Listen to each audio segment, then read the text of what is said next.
السلام عليكم ورحمة الله وبركاته. نحمده ونصلي على رسوله الكريم. أما بعد.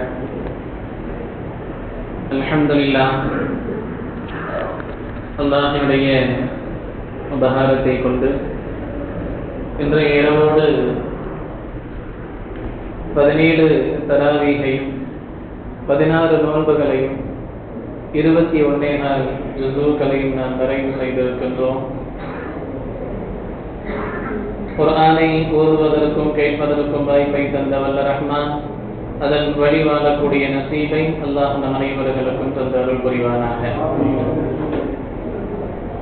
அன்பிற்குரிய அல்லாஹ்வின் நல்லடியார்களே, இன்றைக்கு 5 சூறாக்கள் வழியாக 20 ரக்அத்துகள் ஓதி நிறைவு செய்யப்பட்டது. நேற்றைக்கு ஆரம்பிக்கப்பட்ட சூரத்துல் அன்கபூத், சூரத்துல் ரூம், சூரத்துல் லுக்மான், சூரத்துல் சஜ்தா, சூரத்துல் அஹ்ஸாப், இந்த 5 சூறாக்கள் வழியாக இன்றைய ஆயாத்துகள் நிறைவு செய்யப்பட்டது. பல்வேறு படிப்படையான விஷயங்களையும் பல்வேறு வரலாறுகள் சார்ந்த போதனைகளையும் அல்லாஹ் ஜல்ல ஷானஹு தஆலா இந்த ஆயாத்துகளில் சொல்லி முடித்தார். குறிப்பாக சூரத்துல் லுக்மான் என்ற சூறாவிலே ஒரு தந்தை தன்னுடைய பிள்ளைக்கு எப்படி முறையான ஒரு தகப்பனாக சரியான போதனைகளை எப்படி கொடுக்க வேண்டும் என்பதை அல்லாஹ் கற்றுக் கொடுத்தான். அதே நேரத்தில் ஒரு தனி மனிதன் எப்படியெல்லாம் ஒரு சமூகத்திற்கு மத்தியிலே ஒழுக்கத்தோடு வாழ வேண்டும், யாருக்கு மத்தியிலையும் பெருமை பேசக்கூடாது, பெரியவர்களுக்கு மரியாதை செய்ய வேண்டும் என்பது போன்ற ஒரு தனி மனித ஒழுக்கத்தை தன்னுடைய மகனுக்கு அவர்கள் சொன்னது போன்று அல்லாஹு தஆலா இந்த சமூகத்திற்கு அல்லாஹு தஆலா பல்வேறு போதனைகளை அந்த சூறாக்கள் வாயிலாக சொல்லி முடித்தார். இன்றைக்கு பத்ர் சஹாபாக்களுடைய நினைவு தினம் என்பதால் அவர்கள் குறித்த சில விஷயங்களை நாம் இங்கு பகிர்ந்து கொள்கின்றோம். அன்பிற்குரிய அல்லாஹ்வின் நல்லடியார்களே, இந்த பத்ரினுடைய யுத்தம் என்பது இஸ்லாத்திலே நடந்த முதல் போர் என்பதாக சொல்லப்படும். மக்காவிலே வாழ்ந்த 13 வருடங்கள் சஹாபாக்களும் நாயகமும் அந்த குஃபார்களுக்கு மத்தியில மிகப்பெரிய கஷ்டங்களை எல்லாம் அனுபவித்து வந்தார்கள். ஹிஜ்ரத் செய்து மதீனாவிற்கு வந்த பிறகும் கூட அந்த குறைஷி காபிர்களால் பல்வேறு இன்னல்களும் தொந்தரவுகளும் அந்த நேரத்திலும் கூட எந்த ஒரு எதிர்வினைகளும் ஆற்றவில்லை இஸ்லாமியர்கள். 15 வருடங்களாக பல்வேறு இன்னல்களை சந்தித்த போதிலும் கூட எதிர்வினை என்பது இஸ்லாமியர்கள் சார்பாக ஒருபோதும் காட்டப்படாத ஒரு நிலை இருந்தது. ஹிஜ்ரி 2வது ஆண்டு சுமார் நாயகம் ஸல்லல்லாஹு அலைஹி வஸல்லம் அவர்களுக்கு நுபுவத்து கொடுக்கப்பட்டு 15 ஆண்டுகளுக்கு பிறகுதான் நாம் இனிமேல் எதிர்த்து தாக்குவதற்கு தயாராக இருக்க வேண்டும், எதிர்வினையாற்ற வேண்டும். எதிர்வினையாற்றினால்தான் நாம் நம்மளுடைய கொள்கையை நாம் பாதுகாக்க முடியும் என்ற ஒரு நிலை வரும் பொழுது நாயகம் ஸல்லல்லாஹு அலைஹி வஸல்லம் அவர்கள் பத்ரினுடைய போரினுடைய முதல் தேவையை சஹாபாக்களுக்கு மத்தியிலே பதிவு செய்கின்றார்கள். அந்த ஹிஜ்ரத் செய்து வந்து மதீனாவுக்கு 2வது வருஷம் ஹிஜ்ரி 2வது ஆண்டு.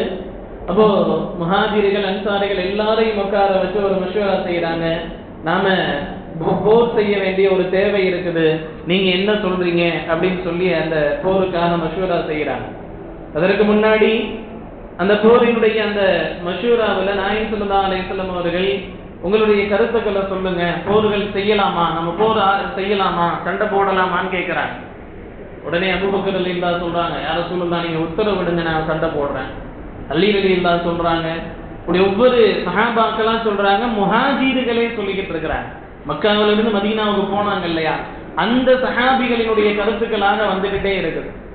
நாயகம் ஸல்லல்லாஹு அலைஹி வஸல்லம் அவர்கள் போதுமான கருத்து வந்திருந்தாலும் கூட மஷூராவை நீட்டிக்கிட்டே போறாங்க.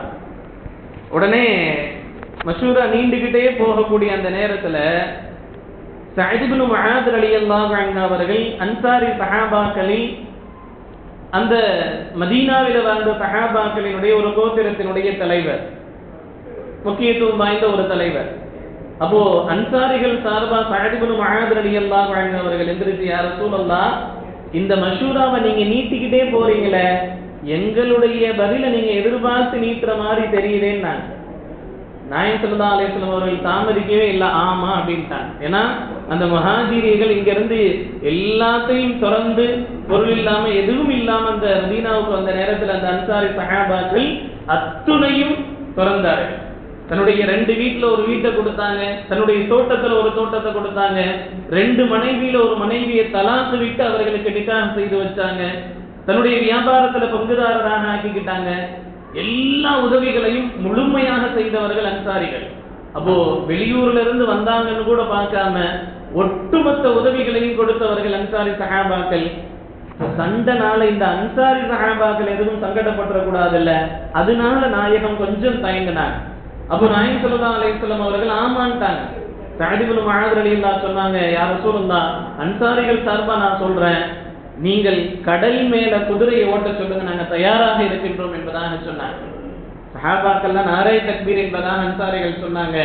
ஒட்டுமொத்த சஹாபாக்களும் சொன்னாங்க. நாயகம் ஸல்லல்லாஹு அலைஹி வஸல்லம் அவர்கள் திருப்தி கொண்டாங்க. நாம படையை திரட்டி கிளம்பலாம்னு சொல்லி முடிவு செஞ்சு போருக்கு தயாராயிட்டாங்க. போருக்கு தயாராகிட்டாலும் கூட அவர்களுடைய படைபலம் எந்த அளவுக்கு இருந்துச்சுன்னு சொன்னா 313 சஹாபாக்கள் தான் இருந்தாங்க. 313 சஹாபாக்கள் தான். ஆனா அவங்கள்ட்ட இருந்த ஒட்டகம் அப்படின்னு பார்த்தா 70 ஒட்டகம் தான் இருந்துச்சு. 2 குதிரை இருந்துச்சு. போதிய ஆயுதம் கிடையாது. அப்போ இருக்கக்கூடிய அந்த ஆயுதங்கள் அந்த வாகனத்தை வச்சு நம்ம கிளம்பலாம்னு சொல்லி கிளம்பினாங்க. 70 ஒட்டகைகள்ல 3 நபர்களாக ஒவ்வொரு ஒட்டகை 3 நபர்களுக்கு ஒரு ஒட்டகை என்பதாக பிரித்து கொடுக்கப்பட்டுச்சு. அபூ லுபாபா ரலியல்லாஹு அன்ஹு அவர்களும் அலி ரலியல்லாஹு அன்ஹு அவர்களும் நாயகம் ஸல்லல்லாஹு அலைஹி வஸல்லம் அவர்களும் ஒரு ஒட்டகத்துல பயணித்தாங்க. அந்த மாதிரி 3 நபருக்கு ஒரு ஒட்டகம் என்பதாக பிரித்து கொடுக்கப்பட்டது. பயணங்கள் தொடர்ந்தது. யார்கிட்டையும் போதிய ஆயுத பலம் இல்லை. ஆனால் எதிரிகளினுடைய அந்த குறைஷிகளுடைய படை எவ்வளவு பேர் இருந்தாங்கன்னா 1000 பேர். முஸ்லிம்கள் 313 பேர், எதிரிகள் 1000 நபர்கள். 1000 நபர்கள் எத்தகைய நிலையில் இருந்தாங்க?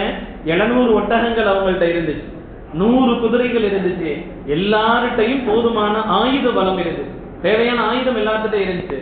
ஆனால் சில சஹாபாக்கள் ஆயுதம் இல்லாம பேரிச்ச மரத்தினுடைய மட்டைகளை தாக்குவதற்காக ஆயுதமாக எடுத்துக்கொண்டார்கள். இதுதான் 2 படைக்கும் உள்ள படைபலத்தினுடைய வித்தியாசங்கள். இப்படிப்பட்ட சூழ்நிலையில தான் நாயகம் ஸல்லல்லாஹு அலைஹி வஸல்லம் அவர்கள் அந்த பத்ர் களத்திற்கு போனாங்க. பத்ர் களத்துக்கு போன பிறகு நாயகம் ஸல்லல்லாஹு அலைஹி வஸல்லம் அவர்கள் முதல் நாள் சாயந்தரமே போயிட்டாங்க. அந்த இரவு முழுக்க அல்லாஹ்விடத்துல துஆ செஞ்சுக்கிட்டே இருக்கிறாங்க. யா ஐயு யா கய்யூம் பிரஹ்மதிக நஸ்தகீஸ்.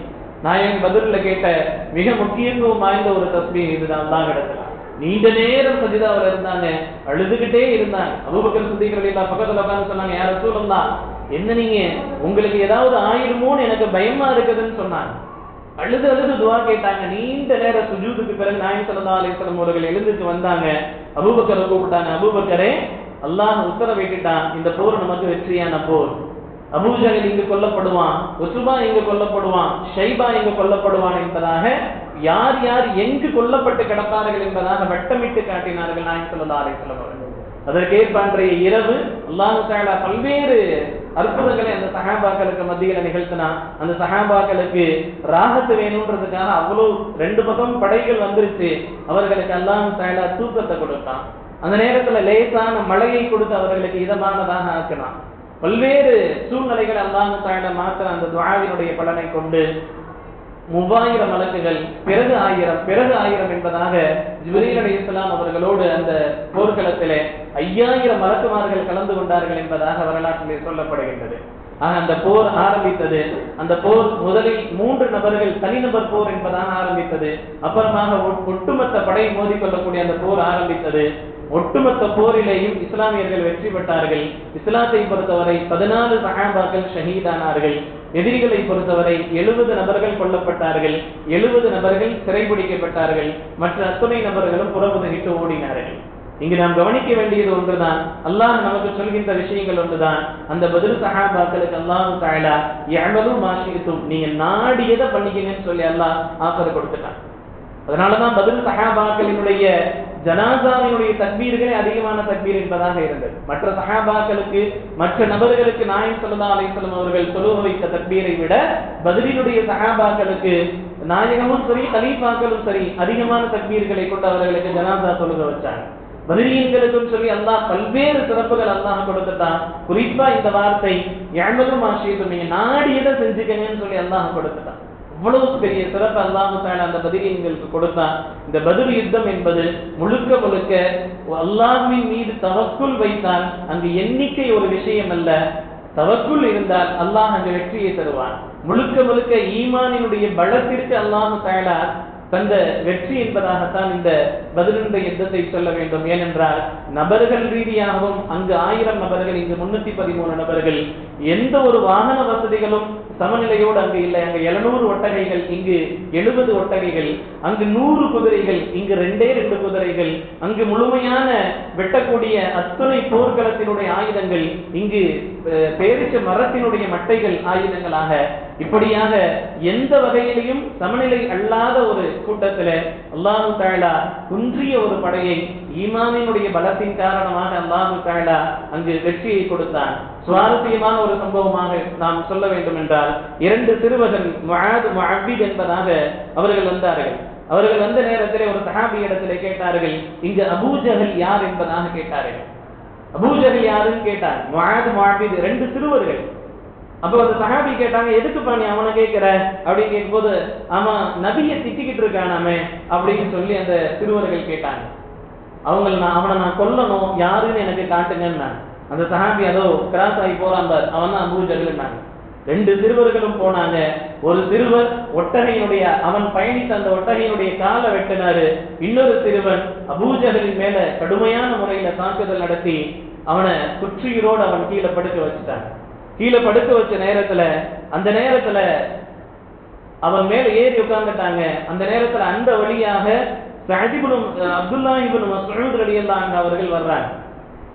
மஸ்ஊத் ரலியல்லாஹு அன்ஹு அவர்கள் வந்து அந்த அபூ ஜஹலுக்கு மேல ஏறி உன்னுடைய கழுத்தை நான் அறுக்க போறேன்னு சொல்லி சொன்னாங்க. இந்த அபூ ஜஹலுக்கு ஏற்கனவே நாயகம் ஒரு வாய்ப்பு சொல்லியிருப்பாங்க, பின்னால் ஒரு காலம் வரும் அபூ ஜஹலை நீ பழி வாங்குவாய் என்பதாக சொல்லியிருப்பாங்க. ஏன் அப்படி சொன்னாங்கன்னா, சூரத்துர் ரஹ்மான் இறங்கிய நேரத்துல இந்த அப்துல்லாஹ் இப்னு மஸ்ஊத் ரலியல்லாஹு அன்ஹு அவர்கள் மக்காவுல இஸ்லாம் மறைச்சு தானே வச்சுக்கிட்டு இருந்தாங்க. நான் போய் ஆர்வத்துல வந்து நான் ரஹ்மான் சூராவை கஅபாவுல சத்தம் போட்டு எல்லாத்துக்கும் ஓதி காட்டுறேன்னு சொல்லி ஓதி காட்டினாங்க. மக்கள் எல்லாம் கூடுனாங்க. அபூ ஜஹல் வந்தான், என்ன நாங்க தூதரையே மறுத்துக்கிட்டு இருக்கிறோம், அவர் கொண்டு வந்தது நீ இவ்வளவு சத்தமா பகிரங்கப்படுத்துறியான்னு சொல்லி ஓங்கி ஒரு அடி அடிச்சான். அந்த அடியில அவர்களுடைய காது, அவர்களுடைய செவித்திறனை பாதிப்பாக இருந்துச்சு. நாயகம் ஸல்லல்லாஹு அலைஹி வஸல்லம் ஆறுதல் சொன்னாங்க, உனக்கு ஒரு வாய்ப்பு வேணும் என்றுதான் சொன்னாங்க. அந்த வாய்ப்பு இந்த பத்ர் களத்துல கிடைச்சிச்சு. அப்ப கூட அந்த அபூ ஜஹலை பத்தி நிறைய நம்ம கேள்விப்பட்டிருப்போம். 2வது இந்த உம்மத்தினுடைய ஃபிரௌன் என்பதாக சொல்லி இருப்பான். அப்ப அந்த அபூ ஜஹல் அப்ப கூட அவனுடைய தற்பெருமையை அவன் விட்டு கொடுக்கல. அந்த அப்துல்லாஹ் இப்னு மஸ்ஊத் ரலியல்லாஹு அன்ஹு அவங்கள்ட்ட சொன்னாங்க, என்ன பண்ண போற, உன்னுடைய கழுத்தை அறுக்க போற. அப்ப கழுத்தை அறுத்த அந்த கழுத்துக்கள் எல்லாம் போய் வைப்பீங்க இல்ல, அதனால என்னுடைய கழுத்தை கொஞ்சம் கீழே வரைக்கும் இறக்கி அறு என்பதாக சொன்னான். ஏன்னா எல்லா தலைகளும் அங்க வச்சிருக்கும் போது என்னுடைய தலை கொஞ்சம் உயரமா இருக்கும்ல, அதனால தொண்டைக்குழியோட சேர்த்து அறுத்துறாத, கொஞ்சம் கீழே இறக்கி உயரமா வச்சு அறுத்துரு, எல்லா தலைகளும் வைக்கக்கூடிய நேரத்துல என் தலை கொஞ்சம் உயரமா இருக்கும்னு சொன்னான். சாகக்கூடிய நேரத்துல கூட தன்னுடைய தற்பெருமையும் கர்வத்தையும் அவன் விடாதவனாக இருந்தான் என்பதாக வரலாற்றில் நாம் பார்க்கிறோம். அன்பிற்குரிய அல்லாஹ்வின் நல்லடியார்களே, இந்த பத்ரினுடைய யுத்தம் என்பது முழுக்க முழுக்க ஒவ்வொரு இஸ்லாமியர்களுடைய மனதிலையும் ஆழ பதிய வேண்டிய ஒரு நிகழ்வு, படிப்பனை. இந்த படிப்பனையின் அல்லாஹ் என்ன தருகின்றான் என்றால், நாம் உறுதிமிக்க ஈமானோடு இருந்தால் அல்லாஹ் தஆலா எந்த சூழ்நிலையும் வெற்றியை தருவான் என்பதாக நமக்கு இந்த நிகழ்வின் மூலம் நமக்கு தந்திருக்கின்றான். இன்னும் சொல்ல போனால் இன்றைக்கு இருக்கக்கூடிய 1400 வருடம் கழித்து வாழக்கூடிய கோடான கோடி முஸ்லிம்களினுடைய பேஸ் மட்டம் அவர்கள் தான். நான் என்ன சொன்னாங்க, யா அல்லாஹ், அல்லாஹ்னு சொல்லக்கூடிய மொத்த நபர்களும் இங்க இருக்கிறாங்க. இந்த படை தோத்துச்சுன்னு சொன்னா அல்லாஹ்னு சொல்லக்கூடியவர்கள் பூமியில இருக்க மாட்டாங்கன்னு சொன்னாங்க. அப்போ அவர்கள் ஜெயித்தாங்க. அவர்களுடைய பேஸ் தான் இன்றைக்கு இத்தனை கோடி முஸ்லிம்கள் நாம் வாழ்ந்துகிட்டு இருக்கிறோம். நாம் எல்லோருக்கும் விதையாக இருந்தவர்கள் அந்த பத்ர் சஹாபாக்கள். எனவே அன்பிற்குரிய அல்லாஹ்வின் நல்லடியார்களே, அந்த பத்ர் சஹாபாக்களை நன்றியோடு என்றென்றும் நாம் நினைத்து பார்த்த கடமைப்பட்டிருக்கின்றோம். அல்லாஹ் ஜல்ல ஷானஹு தஆலா அந்த பத்ரீன்களுக்கு எத்தகைய உறுதிமிக்க ஒரு ஈமானை அல்லாஹ் தந்தானோ அதே போன்ற ஒரு உறுதியான ஈமானை நம் அனைவர்களுக்கும் தந்த அருள் புரிவானாக.